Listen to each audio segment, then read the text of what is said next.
Sobiek gitu. Kalau kita ngadepi perbedaan itu biasa saja. Karena kita mungkin bacanya banyak, lihat hal-hal seperti itu ya biasa saja. Karena dulu itu perbedaan itu urusan sudut pandang. Biasa ulang lagi, perbedaan itu sudut. Allah yang Tuhan saja sering didebat sama nabi-nabinya itu. Karena urusan sudut pandang apa? Saya beri contoh ya. Suatu saat Khalilur Rahman Ibrahim itu saatnya meninggal sama Allah, Israel disuruh. Israel itu Ibrahim saatnya meninggal, ambil nyawanya. Setelah datang ke Ibrahim, ya Khalilur Rahman Ibrahim, saya disuruh nyabut nyawa Anda. Itu Israel dipaksa mikir sama Ibrahim. Hal ra'aita khalilan yumitu khalilah. Kamu tahu orang yang mencintai kemudian bunuh yang dicintai. Itu logika agak benar. Akhirnya Israel kan gak biasa debat, kan gak dilatih debat, gak pernah ikut lomba UI debat ilmiah. Ya taunya nyambut nyawa aja. Kembali ke Allah. Ya Allah, kata Ibrahim, hal ra'aita khalilan yumitu khalilah. Masa kekasih bunuh yang dicintai ya. Tapi kata Allah santai. Bilang ke Ibrahim, hal ra'aita habiban yakrahu ayyalqa habibah. Masa katanya dia cinta saya, kemudian ketemu saya tidak berani ya. Israel mater lagi. Logikanya gini Ibrahim, masa yang dicintai sama yang ketemu yang dicintai gak berani ya udah ketemu aja. Katanya yang meninggal itu. Artinya kamu bisa saja GR tidak mati-mati karena merasa dicintai, atau ingin mati karena mencintai. Nah maksud saya, dalam hal-hal seperti ini orang UI pasti gak jelas. Katanya cinta Allah suruh mati ya gak mau. Gak jelas kan. Dibilang gak cinta juga gak mau. Tadi dibilang cinta kalau ukurannya mati juga gak mau. Ya, tapi dalam banyak hal gak jelas itu penting Pak Rektor. Penting sekali. Buatan Buyan, saya beri contoh sekian ilmiah, gak jelas itu penting. Rasulullah SAW itu dalam banyak hal itu disuruh Allah, memang disuruh supaya ngambil sikap seperti itu. Karena Allah itu punya otoritas penuh untuk bikin orang itu baik atau tidak baik. Wahsy itu yang membunuh Sayyid Hamzah, orang paling dicintai Nabi, di antara yang dicintai Nabi. Qatalahu Wahsyun, dibunuh oleh Wahsy. Nabi secara basarnya itu gak suka sama Wahsy. Sampai cara lahir ya ingin corong Jawa, ingin masuk nol. Tapi apa kata Allah? Laisa laka minal amri syai'un aw yatuba alaihim aw yu'adzibah. Itu tidak wilayah kamu Muhammad. Malah Wahsy dikasih tobat sama Allah. Khalid bin Walid, itu perang Uhud kalah itu karena ide brilian Khalid bin Walid. Pas itu masih panglima kafir. Yaitu pura-pura kalah, ghanimah dilepas, sahabat turun, pasukannya naik, walhasil orang Islam kalah. Khalid bin Walid akhirnya juga masuk Islam. Orang yang secara basariah Nabi itu gak siap. Kebalikannya juga ada. Sa'labah itu orang sampai gelar hamamatul masjid. Ini pas ngaji mesti ingat salah. Dia di masjid terus. Setiap habis salam tuh lari karena istrinya nyuwun sewu masih berpakaian yang tidak pantas. Kenapa engkau terburu-buru pulang? Pakaian yang dipakai istri saya sekarang saya pakai. Ya pakaian sarung itu kayak Pak Rektor kan fleksibel. Ini khusus mau Ramadan, tidak akan sarungan terus, gak usah khawatir. Jadi ini tadi sudah perjanjian. Saya yang kiai celananan, beliau yang rektor pakai sarung. Jadi ya. Supaya itu barter madhab. Tapi hanya sekali ini aja, bukan. Jadi jangan diharapkan ini jadi tontonan terus-menerus. Dan ini barter madhab. Nah, sama Profesor Kores juga sering gitu. Saya pakai sarung yang dihadiahi beliau pakai sarung yang dihadiahi saya. Memang itu tradisi Islam. Tahadau tahabu, kamu saling memberi hadiah maka kamu saling mencintai. Bukan riswah, bukan riswah. Walhasil terus Sa'labah ini buat saya didoakan Nabi supaya saya kaya, supaya tidak sering ganti-ganti pakaian seperti ini sama istri saya. Jangan-jangan kamu miskin itu lebih baik. Ngotot minta didoakan. Didoain Nabi kaya terus lama-lama ninggal sholat, ninggal jamaah. Itu Allah belum tersinggung. Yang mulai Allah tersinggung itu kan saya sering fatwa di mana-mana, sering memberi saran. Mumpung kamu miskin itu sering sedekah, karena kalau sudah kaya itu tidak bisa. Saya memberi analogi gini.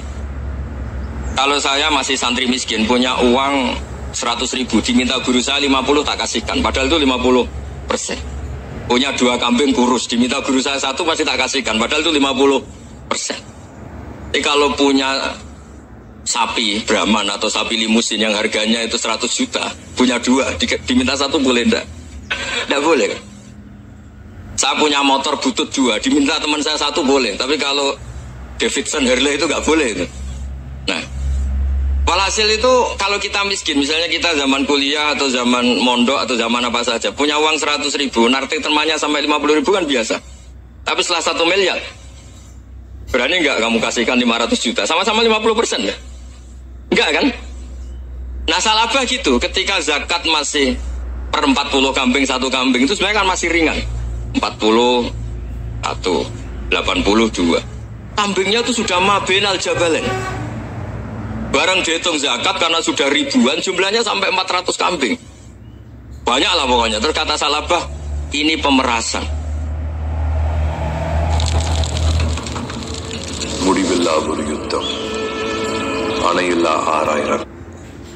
Karena jumlahnya besar. Allah tersinggung karena nabinya dianggap narik zakat itu dianggap khorat, dianggap pemeras. Allah tersinggung kemudian fa'aqobahum nifakon fi qulubihim ila yaumil. Dia ditakdir munafik. Semenjak itu terus kembali gak jelas tadi. Barkohnya gak jelas itu menjadi orang tuh bijak. Ini sekarang nakal, jangan-jangan nanti jadi orang baik. Yang sekarang baik, jangan-jangan suatu saat jadi tidak baik. Semua orang introspeksi. Gak ada jaminan kalau kita sekarang baik akan baik terus. Gak ada jaminan kalau kita sekarang buruk akan buruk terus. Sehingga terus banyak kiai-kiai bijak itu memang lahirnya gak tegas. Tapi gak tegas itu yang menjadikan bijak. Karena sama-sama mungkin. Itu yang disebut laisa laka minal amri syai'un aw yatuba alaihi wa yu'adzibum, itu tidak wilayah kamu. Ketika Allah mengomentari orang munafik juga wa yu'adzibal munafiqina insya'a aw yatub. Bisa saja ada yang disiksa, bisa saja ada yang dikasih tobat. Karena pola yang kita analisis itu semuanya menurut kita. Bukan menurut kemaslahatan orang apa? Banyak. Saya punya sekian contoh cerita. Orang yang sowan kiai baik-baik, mungkin bawa gula atau salam damla, tidak tahu lah. Itu tidak mesti jadi wali. Tapi kali Joko yang kenal Sunan Bonang itu kenalnya itu karena ingin begal. malah jadi wali deh. Tapi tidak usah dicoba. Umar itu nyari Nabi itu mau dibunuh. Tapi malah tobat jadi orang baik. Jadi ini penting ngaji ya, supaya yang tidak tegas itu, tidak jelas itu kadang baik. Nah termasuk saya juga termasuk dia yang milih tidak jelas. Saya sering gojol gini, Fajar Hadili ini murid-murid saya sering saya gojol.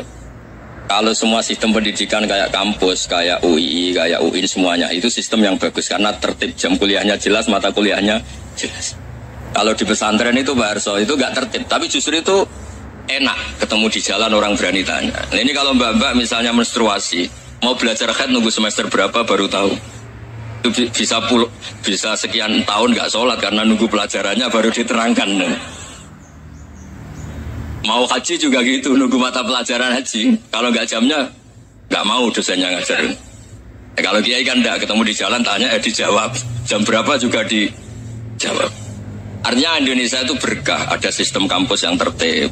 Ya semoga termasuk tertib gajinya. Tapi tertib gajinya itu juga sebenarnya rugi. Saya sering ada pegawai negeri Gus, tolong doain saya jadi PNS enak aja. Gajinya tetap. Kata saya nggak mau kalau gaji saya tetap. Kok bisa Gus enak tiap bulan mesti dapat gaji. Kalau tetap nggak naik-naik kata saya. Kalau kiai gajinya nggak tetap, tapi di atas yang tetap kata saya. Artinya Indonesia itu berkah. Kalau semuanya pakai sistem pendidikan setertib ini, orang mau tanya haid ya nunggu pelajaran haid. Bab haji ya nunggu pelajaran haji. Tapi kalau ketemu kiai itu enggak, ya pokoknya saya pernah di pasar, Gus mau tanya apa? Anak saya keluar darah terus gini-gini, padahal biasanya haid hanya 7 hari gini-gini. Ya sudah kembalikan ke biasanya, rudat ilal adat. Itu enggak usah sowan ke rumah, juga enggak registrasi dulu, enggak daftar dulu. Ya ini udah nyindir cerita saja. Supaya ini bukti koalisi beneran. Jadi saya yang kiai enggak tertib jam, koalisi sama yang tertib jam. Jadi kalau semuanya sistem kampus, nanti pertanyaan itu enggak bisa on time, enggak bisa setiap saat. Makanya Indonesia itu berkah. Kiai-kiai yang alim yang di jalan-jalan banyak. Juga kiai yang di kampus dokter-dokter fikih banyak. Yang nekuni ilmu umum ya banyak. Macam-macam. Itu masalah itu kalau saling mengadili itu baru masalah. Misalnya kiai ngeluh nggak enak jadi kiai tidak punya gaji tetap, yang dosen ngeluh nggak dicium tangannya. Karena memang unik Indonesia itu. Kalau guru fikih kok dosen itu tetap nggak dicium tangannya. Karena pikirannya anak-anak itu sudah bayar suruh nyium. Itu kayak di alam sadar tuh gitu. Kalau kiai itu kan anak-anak gak bayar itu. Ya opanya cium tangan itu. Makanya kalau kiai tidak keramat bisa mati karena cium tangannya bisa mati itu kiainya. Ya ini cerita supaya saling menghormati saling. Jadi kalau makanya itu pakar-pakar akhlak ya, pakar-pakar etika peradaban. Itu tertampar betul ketika Nabi urusan ilmu itu mengabaikan itu. Kalau sudah urusan ilmu, misalnya begini, ada urusan ilmu, ada mbak-mbak cantik atau ibu-ibu cantik, itu dalam Islam itu diajarkan jangan sopan-sopan banget. Kata Nabi, karena kekuatan ilmu itu di atas kekuatan akhlak, di atas kekuatan adab. Ya nisa an-nabi lastunna ka ahadim minan nisa, ini taqaitunna fala takhdu'na bil qaul ayat ma'alladhi fi qalbihi maradun. Misalnya ada bapak cantik, menarik, kemudian sopan misalnya sama Pak Fajarin sama dosen-dosen, monggo binara. Wah itu bahaya, pikirannya kemana-mana itu. Orang yang imannya pas-pasan, berarti mau. Maksud saya kalau cantik, menarik, ketemu di jalan, biarin aja dosennya mau kemana, biarin aja. Gak usah dihormatin. Kalau dihormatin, Pak mau kemana sadarnya bisa bahaya, tak biarin aja. Kalau tanya, Dek ini alamatnya mana? Cari sendiri Pak. Karena hanya dengan cara itu si Pak dosen ini gak kepikiran. Gak ada orang suka orang kedus itu gak akan. Tinggal sudah cantik, sopan. Wah bisa pikirannya macam-macam. Itu ilmu. Fala takhdu'na bil qaul. Kamu jangan terlalu lirih kalau ngomong. Fayat ma'alladhi fi qalbi maradun. Orang yang pikirannya masih kotor pasti berpikir yang negatif. Anda mungkin demi sopan sama dosen Anda. Tapi sejauh mana dosen Anda juga berpikir positif. Itu kan uji iman sama uji nyali. Nah, sama pejabat yang sopan sama kiai mungkin punya Alphard, punya Robicon, punya terus bawa uang banyak. Terus sama kiai cium tangan hormat. Jangan-jangan kiainya yang pikirannya macam-macam. Ini berarti bisa jadi muhibbin potensial misalnya. Nah, saya ini termasuk kiai yang pengagum ilmu. Sehingga saya sama orang yang medit, yang kikir sama saya itu saya senangnya bukan main. Kenapa? Karena kalau orang medit itu gak berhak nuntut. Tapi kalau orang lomo 1 juta minta surga, 2 juta ya minta apa? Surga. Gus, salam template 200.000 aja kadang minta surga. Tapi kalau yang kikir-kikir ya sudah salaman tok sudah. Gak minta apa-apa, kan dia tahu diri, gak bayar kok minta. Maksud saya, Islam itu luas, dinikmati saja, Pak. Dinikmati saja. Nah itu diroya, maksudnya itu diroya. Diroya itu, kamu tahu aturan Islam itu, kamu harus yakin khairihi wa syarrihi minallah. Semua itu ujian, tapi kemudian dikaji. Makanya saya ini termasuk pengagum Imam Syafi'i. Imam Syafi'i itu dikasih tahu. Ada orang yang di depan engkau cium tangan hormat, itu di luar ngomong-ngomong, ngata-ngatain Anda. Imam Syafi'i tertawa-tawa, sewenang. Loh, Anda ini dikata-katain di luar kok. Kok tidak kamu anggap munafik malah tertawa. Berarti saya wibawa, di depan saya agak berani. Dianggap enteng saja. Terus dibilangin, sebagian orang kampung sini nggak suka sama engkau. Baguslah, tidak akan pinjem uang sama saya. Di mana-mana orang pinjem minta tolong itu karena seneng. Kalau benci kan enggak. Intinya dianggap enteng saja. Yang terjadi di dunia itu semuanya dianggap enteng saja. Man asa ilaika faqat atlakoka. Yang berburuk sama kamu itu membebaskan kamu. Coba kalau akrab ditim. Misalnya akrab sama Pak Fajar, bilangkan ke Pak Rektor sangkap atau jadi guru tetap atau apa, kan ribet. Kalau tidak cocok kan nggak minta apa-apa. Makanya hati-hati Pak Rektor sama yang akrab-akrab. Itu dulu saya juga nggak paham. Di antara wasiat Bapak yang sering diulang-ulang tuh itu. Suatu saat kamu jadi kiai, ngelola orang nggak seneng tuh gampang, sudah situ orang lain. Tapi kalau ngelola orang nggak orang seneng tuh repot, mintanya aneh-aneh. 100.000 aja minta surga. Hanya teman tenis saja minta naik jabatan. Intinya itu ya sudahlah dikelola. Yang seneng ya berkah, mungkin teman berjuang, teman diskusi. Yang nggak seneng ya berkah, karena ini tidak minta macam-macam, nggak seneng. Nah itu namanya diroya. Diroya itu satu kajian keilmuan yang menjadikan kita ini nyaman dengan riwayat-riwayat, panduan-panduan dari Rasulullah Shallallahu Alaihi Wasallam kayak tadi. Kenapa sih tentang baik sama tetangga, baik sama tamu? Hitung-hitungannya itu mangkana yu'minu billahi wal yaumil akhir. Saya pernah dicium sama orang miskin yang akut miskin betul. Itu tak ajarin Anda ini lebih hebat ketimbang orang-orang kaya. Misalnya gini.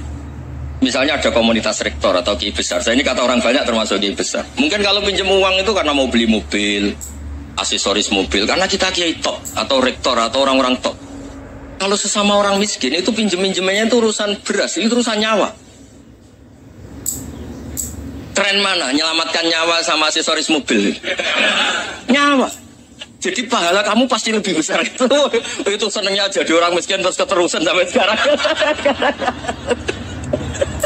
Oh itu, lo coba kalau menteri sama menteri, rektor sama rektor, kira-kira pinjamannya apa Pak Arso? Kan kalau mau beli mobil atau mau umroh VIP, pokoknya yang keren-keren ya. Kalau orang miskin pinjam kan apa? Makan kan? Beras kan? Makanya kalau yang sedang miskin monggo lah, kalau ingin teruskan. Maksud saya Islam itu seenak itu, Islam itu segampang itu. Sudahlah yang sedang miskin ya keren. Karena sekali sosial itu urusannya apa? Nyawa. Tapi kalau miskin semua ya Indonesia bisa tutup kan? Ya sudah yang kaya-kaya itu saya mengatakan Indonesia karena bayar pajak yang menjadikan Indonesia berjalan. Tapi ya dipakai yang benar. Nah begitu seterusnya. Ada kiai miskin cerita ke kita. Terus enak jenengan alim, terus punya santri banyak, bisa ngajar di mana-mana. Saya bilang hebat kamu. Dia hidup di daerah tertinggal. Itu yang diajarkan kan hanya tauhid. Kan nggak mungkin desa tertinggal baca fikih perbandingan madhab. Kan nggak mungkin. Kalau yang kayak Pak Fajar, Pak Sadali kan nggak mungkin. Fikih perbandingan apa? Madhab. Menyorot madhab dunia hukum. Kayak engke-engke itu kan nggak mungkin. Tapi pertanyaannya, yang menyelamatkan masuk surga itu tauhid apa perbandingan madhab? Tauhid. Ini hanya mengajarkan fardu kifayah sunat-sunat. Ini Anda mengajarkan fardu ain. Surganya dulu kamu. Oh terus senangnya jadi kidis. Karena yang diajarkan apa? Tauhid. Sementara kita yang gaya-gaya ini ajarkan perbandingan apa? Ada studi banding ke Al-Azhar kemana-mana. Ini enggak tauhid. Dari orang nyembah pohon jadi nyembah Allah Ta'ala. Keren enggak? Keren. Jadi terus kidis sama saya senangnya bukan karena tabilah. Tapi ada yang agak kurang ajar, tanya saya. Kalau itu hebat, kenapa Gus gak mau jadi kayak gitu? Waduh. Wah ya repot kalau bertanya. Terus tak jawab, kalau saya jadi kayak gitu, kamu ngangsu ilmu dari mana coba? Ya dari jenengan, ya kalau sama gobloknya gak bisa. Ya sudah, Gus aja jadi kayak besar. Maksud saya, ya sudahlah kita begini seperti yang saya ajarkan di sini, saya sarankan supaya orang itu tahu. Ini namanya diroyah, apa? Makanya kata Imam Ghazali itu kalau kamu ingin sopan gampang melihat anak kecil, wa aqallu min dzamban, dia dosanya lebih kecil. Karena masih kecil kan, tentu secara dosa enggak banyak. Kalau melihat orang yang tua, wa aktsaru minni ibadatan, dia tentu ibadahnya lebih banyak karena umurnya lebih banyak. Sehingga terus semua orang lain tuh di depan kita itu hebat. Ya semua orang lain sama, misalnya Pak ini rektor, sama Fathul Wahid rektor. Tanggung jawabnya lebih banyak, berarti pahalanya lebih banyak. Tapi sama, ketika melihat Nyon Sewu, melihat pegawainya yang secara lahir di bawahnya, ini tanggung jawabnya nggak banyak, pasti salahnya juga enggak. Itu yang diajarkan Rasulullah SAW, sehingga enak lah. Tapi kalau kita melihat orang lain selalu salahnya, itu pecundang. Allah saja tidak seperti itu kan, amal baik ya ada khairan, amal buruk ya ada saron, semuanya dilihat oleh Allah SWT. Saya tuh punya teman Gus, agak beling, agak seenaknya. Dulu miskin. Wah itu seenaknya betul. Kayak kenal Tuhan sudah. Tak tanya, kenapa kamu seenaknya? 1 bulan tuh labanya bisa 200 juta sampai 500 sampai 1 miliar. Saya itu Gus, setelah duha itu perkembangannya bagus. Duha, salah duha itu. Saya pernah miskin kan kata apa? Ingka rezeki fisama wa ingkana qalilan ya kalau fisama fa'anzilhu terus wa ingkana qalilan fakasirhu kalau sedikit perbanyak. Ini trennya sudah benar semua. Nah, wa ingkana apa ya haroman fatahirhu kalau haram yang kau sucikan. Makanya saya seenaknya kalau qalilan sudah fakasiru paling trennya yang enggak benar juga fatahirhu kata Mas. Dia yakin kalau yang enggak benar-benar sudah disucikan Allah karena yang lain-lain sudah dari miskin sudah kaya, qalilan sudah fakasiru, paling yang haroman juga sudah fatahirhu gitu. Tak tanya, lah kamu kok tahu? Polanya sudah ada Gus, karena sang qalilan. Kamu sembrono sama Tuhan kok begitu kan? Tapi apapun itu seneng saya. Seneng saya sering salah teh, makanya saya mohon yang sekarang miskin sedang miskin itu ya ndak usah nyesal banget-banget. Kalau ingin kaya monggo lah, namanya orang juga ingin. Ya, tapi Anda harus bangga. Sosial antar kalian adalah urusan nyawa dan itu pahalanya luar biasa. Supaya kita, nah yang kaya-kaya juga boleh GR lah karena pembayar pajak. Dan itu bisa menyelamatkan apa? Indonesia Raya. Begitu seterusnya. Itu yang diajarkan Nabi, antawadhu hatta la yabghiya ahadun ala ahadin. Kamu semua harus tawadhu sehingga antar kalian tidak saling tidak sopan, tidak saling liar, tidak saling mendolimi. Termasuk tadi sikap gak jelas tadi. Orang dolim yang sekarang dolim bisa saja tobat, yang sekarang soleh bisa saja nanti. Semuanya itu mungkin. Kita diajari ya muqallibal qulub tsabbit qalbi ala dini. Jadi keliru kalau kita dalam banyak harus tegas, nggak mesti. Al halalu bayyinun wal haramu bayyinun. Tapi ada wa bainahuma umurun mustabihat. Ada yang wilayahnya itu abu-abu. Misalnya ada perempuan cantik misalnya, contoh paling gampang. Kalau kamu ajari secara serius, kamu bisa aja tergoda jadi fitnah. Tapi kalau orang soleh gak berani ngajarin, kemudian digunakan orang fasik, malah menjadi orang nakal, kita juga tanggung jawab. Kamu mau tegas gimana? Wilayahnya sama-sama mungkin. Wilayahnya sama-sama mungkin. Yang dekat pejabat mungkin terkontaminasi KKN. Tapi kalau pejabat gak dekati orang soleh, punya perilaku yang gak soleh, yang repot juga Indonesia kan? Nah hal-hal seperti itu kita tidak perlu ngambil sikap. Maksudnya nggak usah ngambil sikap, ya kita buktikan kalau milih satu madhab, kita buktikan semuanya lebih baik, semuanya lebih bermanfaat, semuanya lebih berperadaban. Karena nggak bisa dihindari wabena humain.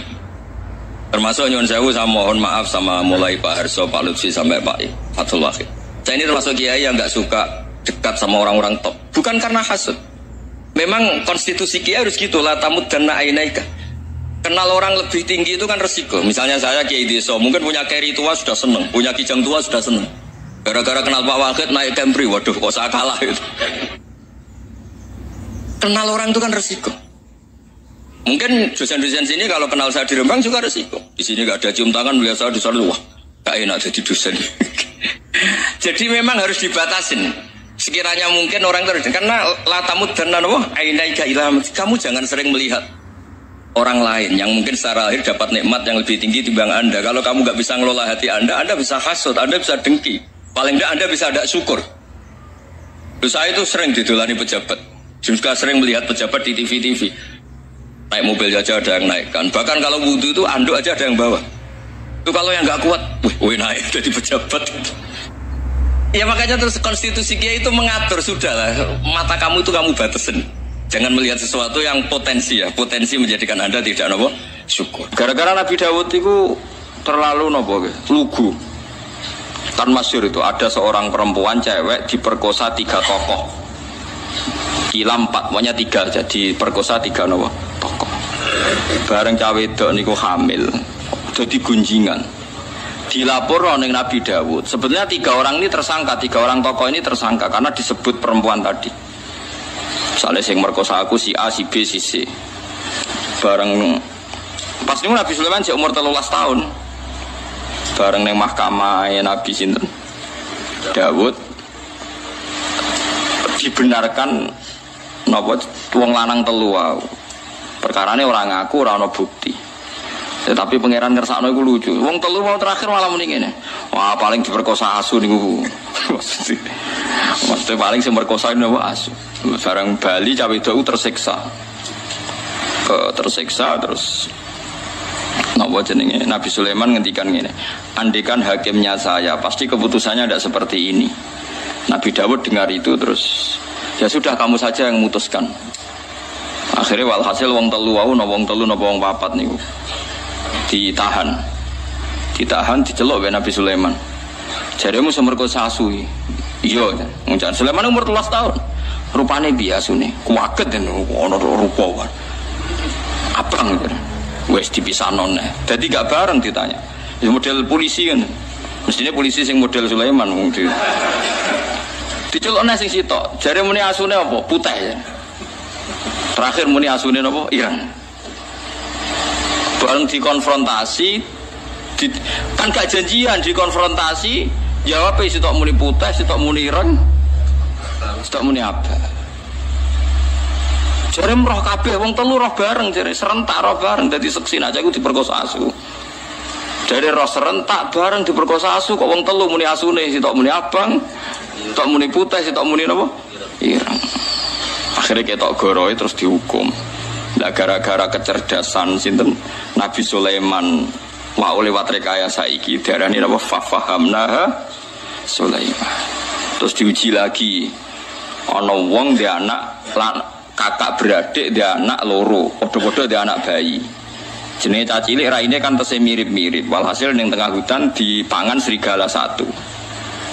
Terus sing Mbak Yune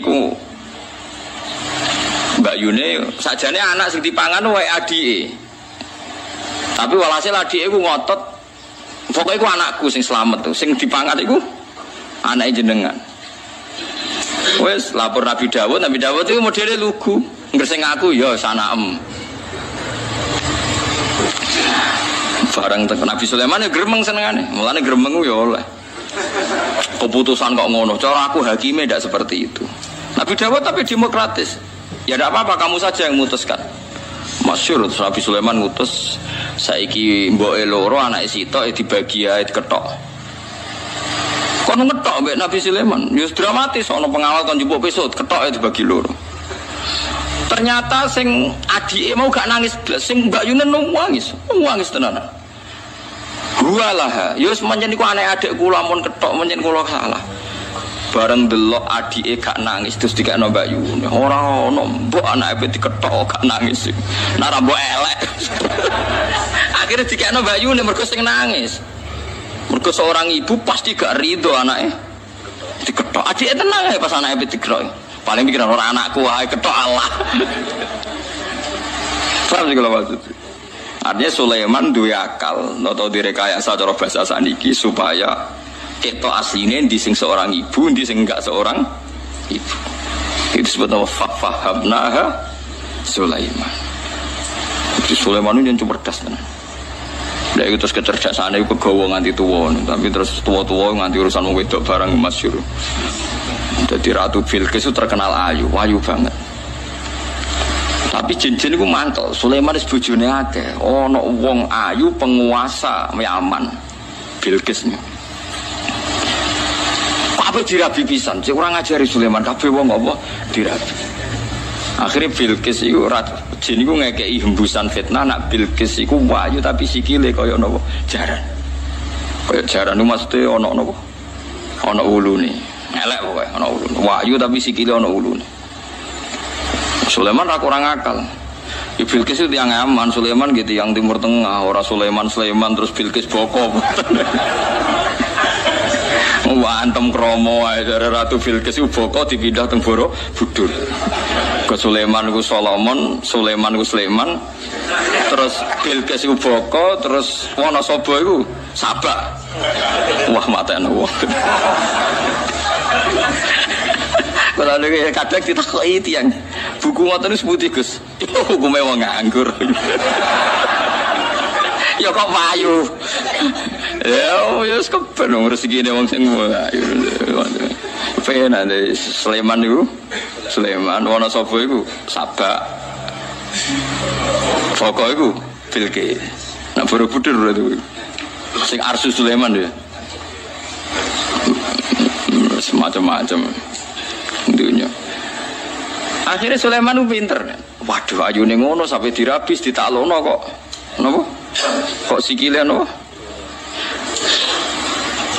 Sulaiman terus muara nabi yo beling, tapi nabi darani beling kan ra oleh.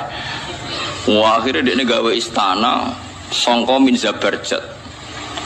Innaha sarhum mumarradum min qawari. Kokoco. Kocone ngisore banyu. Dia lungguh ning istana, terus Bilqis diceluk. Tapi aja tiru. Orang diceluk spontan Bilqis mergo ngerti koyok-koyok banyu. Terus sikile dicincing. Ngerti jebule wahyu, resik gak ana napa rambute. Wah. Ora ada wong aja khusuk. Ya sing ngono critane Nabi ana ngono bareng wis. Ya aja mbok tiru tapi kaya aja gedeng wong sing lagi cek ngono. Ya ora kena dijelasno wis pokoke ngono. Wah akhirnya Sulaiman mangkel lucu pula ayo mau perkara jin mangkel kabeh apa dirabi. Lah nek zaman riyen ora ana syariat maksimal napa papat. Mulane Sayyid Zabidi tau cerita, wong yo kudu ana cerdas. Mergo riyen ana raja ganteng sugih, senengane rabi cah prawan wayu.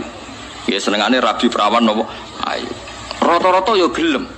Mergo raja napa sugih, ganteng ya. Bareng ana cah desa pacaran sing critane Sayyid Zabidi sing nyare Ihya. Ono cah wayu kampunge dekne suweneng jebule dibidik. Raja waduh kurang ajar saingan nak kalah. Bareng rajane teko golek wong ayu dhisik raja. Yo men era Islam, pun era Bani Islam. Takoki pemuda. Cara kowe piye cah wedok iku? Maksudnya takok kelakuane piye, tau digendak wong ta ora ngene. Ning raja iku ben prawan yo steril yo ora tau digendak wong, kurang ajar.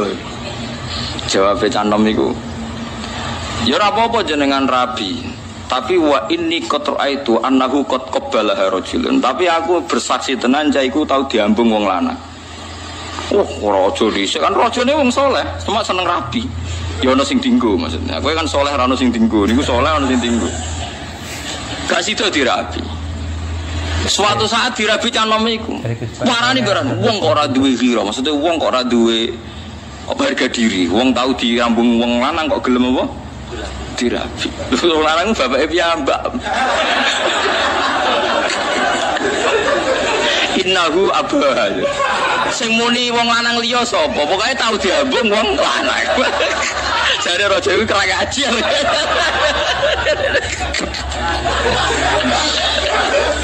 Sing muni wong liya sapa? Oh, tapi cawe itu biasa diambungi tiang lanang. Akhirnya raja kan gak minat, waduh biasa diambungi lanang. Suatu saat dirabi cah iku raja kan. Lha kok rabi kuwe wong kok gak duwe cemburu, gak duwe harga diri. Lah rumasane jenengan sinten wong lanang? Jaremu diambung lanang niku bapak. Nek ana wong saleh rontok duwe akal ngono ya oleh yo. Nabi Sulaiman yo ngoten niku wau. Ngono ndelok sikil barang macam-macam. Tapi niat dirabi. Ya melane cara fikih nu termasuk ditoleransi nontone wong wedok niat dirabi. Melane koyo halalam iku angel perkara ndelok ora niat dirabi. Ndak misal tapi kula niat bojone wong ora kena diniati. Ngawur ya. Ora kena diniati kang dikhilah piye ora kena. Wal muhsanatu napa minan nisa. Tapi nak akal kunane kuno niku wonten. Jadi kula gadah sejarah kata mulane masalah wedok njen misteri Tuhan. Nabi Ibrahim mbake khusuke ngono Khalilur Rahman. Nah urusan wong wedok cerdas ra karuan. Siti Hajar niku rak candaleme Sarah, wong hadiah kangge sinten? Sarah. Suwe-suwe Nabi Ibrahim seneng. Seneng Sarah wis legowo, wis gak apa-apa mbok rabi, tak kekno kowe. Mergo pas niku Sarah dereng gadah napa anak. Suwe-suwe Ibrahim ora sekedar ngrabi, seneng banget belajar ngalahno mbek sinten? Suwe-suwe Sarah cemburu. Saking cemburune, aku sumpah mbek pangeran. Kowe oleh seneng Sarah, tapi syaratnya Sarah lukai. Ya mungkin pikirannya Sarah dilukai ku mbok pipine digaret, mbok piye pokoke kon lukai. Dilukai apa? Pokoknya sementing luka, nganti berdarah. Wah, Nabi Ibrahim pinter. Dilukai ku kupinge. Terus dadi anting-anting pertama Ibrahim. Bang dilukai kupinge digoni anting tambah ayu. Tapi Sarah wis ra iso berkutik perjanjiane pokoknya dilukai. Seneng pas dilukai dicoblos. Seneng Sarah pertama. Amalan jari Sayyid Zabidi Ketika Imam Ghazali darani anting-anting iku hukume bid'ah. Cara Said Zabidi ora apa-apa. Piye-piye anting-anting pertama sing gawe iku Nabi sinten Ibrahim. Jadi wong lanang lugu lah, anak urusan wong wedok yo do pinter-pinter maksudnya. Padahal itu Nabi sinten Ibrahim. Lah kowe termasuk wis ra pinter, cara kula wong saiki wis termasuk wong ra pinter. Wis saleh khusyuk ya wis entek ceritane pun. Jadi kayak kudu roh cerita ngoten-ngoten niku. Ya mau gue iling-ilingan Kang nak. Mulane ora oleh khusyuk nemen-nemen kaya wong khawarit. Kaya wong khawarit ku ilang akale, kula darani ilang akale. Misale wong khawarit ora wong khusyuk rabi papat, pikirane wong lanang kok hipersek. Berarti kaya wong barat nuduh Nabi Muhammad hipersek. Padahal umpama nganggo pikiran nubuwah sederhana. Kowe nak di bojo sitok nglairno wong papat, berarti nak papat nglairno wong pira? Papat ping papat pira?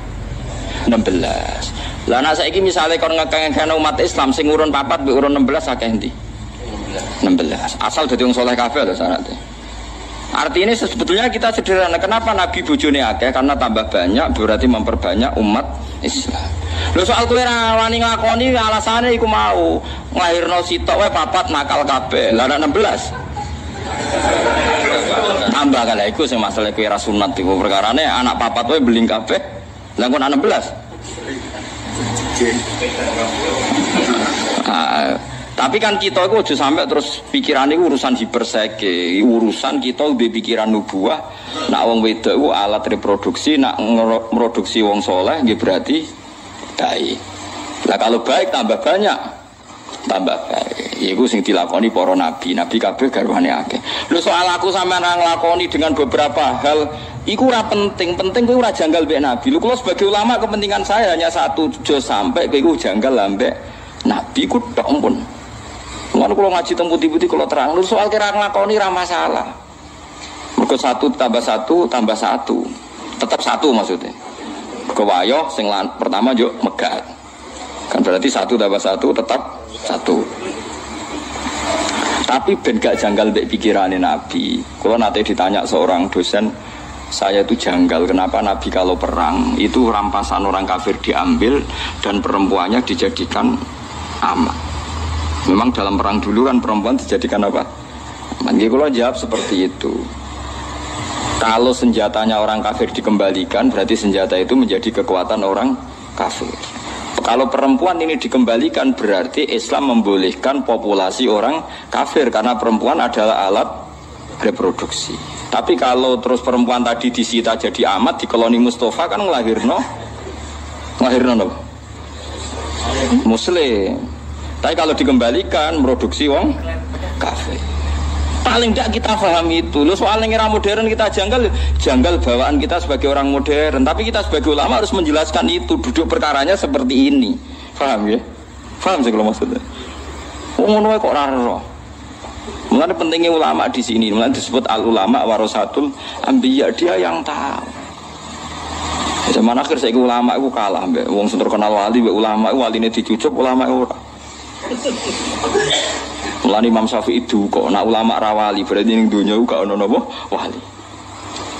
Kudune mestine tiap ulama iku wali normale. Nak wali ra mesti ulama normale tapi kadang-kadang ulama seneng duwe, seneng dihormati wong lek wis mari terus digradasi terus ra ono daftare terus. Wong seneng duwe, seneng dipangkat, seneng dihormati wong wis alamat yang pun alamat jatuh terus indah wong. Jadi paham ya, terus logikanya seperti itu. Kenapa dulu kalau perempuan perang kalah niku disita? Itu contoh paling gampang niku sinten niku sing disita Nabi sange tiyang Yahudi Sofia. Sofia niku anake raja Yahudi, ra trimo raja biasa raja nopo Yahudi. Bapake iku ketuane tiyang nopo Yahudi jenenge Huyai, Sofia binti Huyai bin Akhtab. Niku dhe paman. Sofia niku menangi pas pamane jagoan mbek bapake. Bareng Nabi mun urip teng Madinah. Niku bapake mbek pamane jagongan ngene. Dik nak ngundang adike misale dik iku rak Muhammad sing ana ning kitab Taurat. Saiki iku wis bener manggon ning Yasrib. Dadi alamate Nabi wis kakean. Sedurunge akeh tenan ayo udah dipateni ya. Iku Nabi tenan. Sofia iku krungu.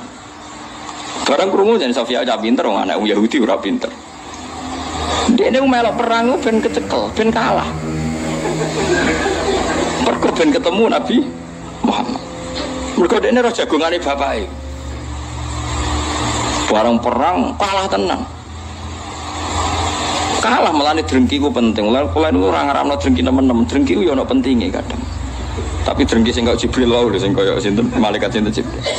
Barang kalah delala Sofiyah bareng amat iku dibagi. Sofiyah iku bagiane Dihyah Al-Kalabi. Wahyu anak raja. Sahabat yo do iri. Ya Rasulullah, ora ana critane anak raja kena wong biasa.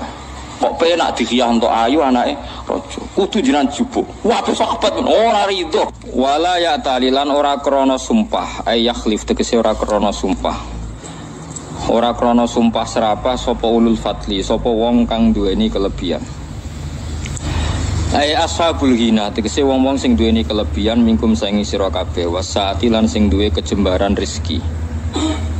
Ayu tu Allah yutu tegese ora bakal maringi sapa ulul fadli, ora bakal maringi ulil kurba ing pira-pira wong sing di unsur kerabat, wal masakin lan ora maringi ing pira-pira miskin, wal muhajirin lan pira-pira sing hijrah fi sabilillah ing dalam dalane Allah. Nazala tumurun apa iki ayat fi Abi Bakrin ing dalam Abi Bakar. Halafa sumpah sapa Abu Bakar ala yunfika yen ora nafaqah ya ora nginfaki sapa Abu Bakar ala mistah ing atase mistah. Mistah niku jeneng lanang. Wa ti mistah iku ibnu kholatihi. Anake bulike Abu Bakar. Miskinun te mistah ya miskin, muhajirun tur wong sing hijrah. Badawiyun tur wong beduwi, badriyun tur wong sing nyaksekno perang Badar, badriyun tur wong sing nyaksekno perang Badar. Mergane apa ka Abu Bakar sumpah ora bakal ngekei lama khodo semangsane ikut terlibat napa cara wong Jawa slurup maksudnya melok-melok sapa mistah fil ifki ing dalam masalah gosip zina niku.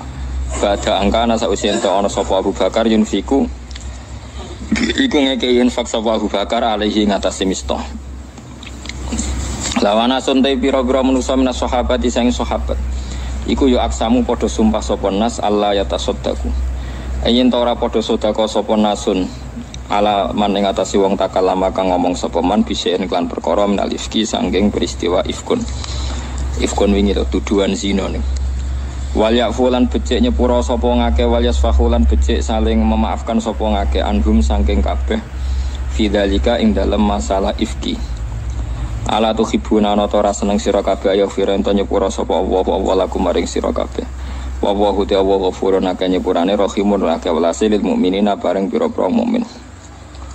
Kala dawuh sapa Abu Bakrin sapa Abu Bakar bala ya. Ana uta ingsun niku hibu seneng sapa ingsun ayo firanta nyepura sapa Allah li maring ingsun.